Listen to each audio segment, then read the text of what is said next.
Welcome back. The war in Ukraine has knocked the pandemic off the headlines, but COVID-19 is not going away. In fact, according to the Office for National Statistics, 1 in 25 people in England had coronavirus last week. A new variant of Omicron is sending cases up again. I'm delighted to be joined by Sarah Crofts from the Office of National Statistics. Sarah, it's really good to see you. I mean, I say that, it's a long time since we've spoken. Maybe I shouldn't be so pleased to see you, but please do give us a national breakdown, first of all, of what's happening in our nations in terms of COVID cases rising. Of course, so you're quite right. COVID-19 has not gone away, even though we're perhaps hearing a little bit less about it because of other events in the news at the moment. But infections are still really high. So we saw them go up when the Omicron variant became dominant from December. So infections did rise over the winter. We saw a nice sort of welcome decrease across England and Wales and Scotland after January. But more recently, over recent weeks, we have seen increases again, mostly due to a new sort of subvariant of Omicron. We refer to it as BA2, and that's the one that seems to be responsible for the recent increases. In Northern Ireland, that's sort of shown a bit of a different picture, really, in that we didn't get that decrease following the winter. Northern Ireland seems to have been sort of steadily increasing for a couple of months now, mostly due to that BA2 variant. So it's one that we're keeping a really close eye on. Interesting. And in terms of age groups, what worries you, or which blips or spikes should we be aware of? So in terms of age groups, I mean, your viewers will be aware that perhaps over, the autumn time and at the start of this year, it's very much in primary age school children and secondary school children. We've seen that change a little bit recently. So our recent increases, which are for the first week of March, that's the latest available data, show that it's the over 25s that seem to be increasing. And one that we're keeping a particular watch on are the over 70s, because we are seeing rates increasing among the over 70s. And of course, that is the group that tend to be the most vulnerable.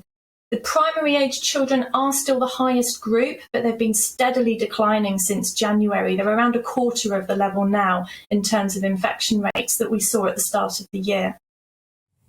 Hospitalizations are what we need to really worry about, don't we? Are you seeing spikes there in particular areas of the country, particular ages? What stands out for you? Well, we do keep our eye on hospitalisations. Those data come from the UK Health Security Agency. They're not ONS figures, but of course they're so closely related to infections. We do present them alongside infections in our rather brilliant COVID Insights tool, which is on our website. So what we can see with hospitalisations is there has been a decrease since the winter. Obviously, as we're heading in towards spring, there's been a very recent small increase. But what's really interesting with hospitalisations is if you compare January this year with January last year, we're seeing around a third of hospitalisations in terms of numbers, and yet infections were 3 times higher. So that sort of link between people catching the infection, getting ill and requiring hospitalisation has certainly weakened. We're not sort of seeing that strong link that perhaps we saw in the past. But yeah, as you say, it is particularly concerning if we start to see demand for health services increasing again. So our infections data is the first sort of indication and the one that people are watching to see what then happens in terms of hospitalisations. Well, that is some good news that you've given us there. Can you give us more good news in terms of the number of people that we are losing, deaths? Well, it's a similar picture with deaths. I mean, obviously, any death is horrible news for everyone affected by that. But deaths, even though infections have recently risen and we've seen a small increase in hospitalisations recently, we haven't seen that increase in deaths at the moment. So they're still comparatively low. Obviously, we get increased deaths over winter anyway. That's a normal thing. But again, looking at that comparison between January this year and January last year, I mentioned hospitalisations just now. So although infections are 3 times higher in January just gone, we've seen deaths at around 1/8 of what they were the year before. So again, that's sort of further evidence that sort of weakened link between infections and getting seriously ill, and then unfortunately some people, obviously then go on to lose their lives from it. That link is weakened, and we can see it even more in the deaths than we can with the hospitalizations.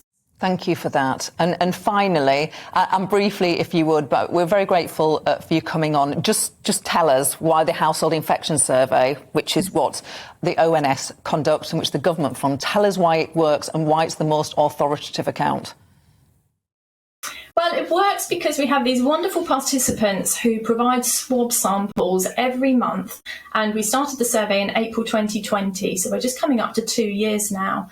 And what that enables us to see, it's around 400,000 people each month across the UK are providing the swabs, and they're answering a lot of questions about, their behaviours, contact with others, any symptoms they might be experiencing. And it provides hugely valuable information. And we test people regardless of whether or not they have symptoms. And that's what's really interesting about it, because unlike some perhaps other data sources where people would only get a test if they experience symptoms, this allows us to see among the population, for example, that around 60% of people report symptoms. So we are actually capturing those remaining 40%. So it gives a really good balanced estimate of the infection levels across the UK. Sarah Crofts from the Office of National Statistics. Brilliant explanation, so clear. Very grateful for your time. Thank you. Thank you.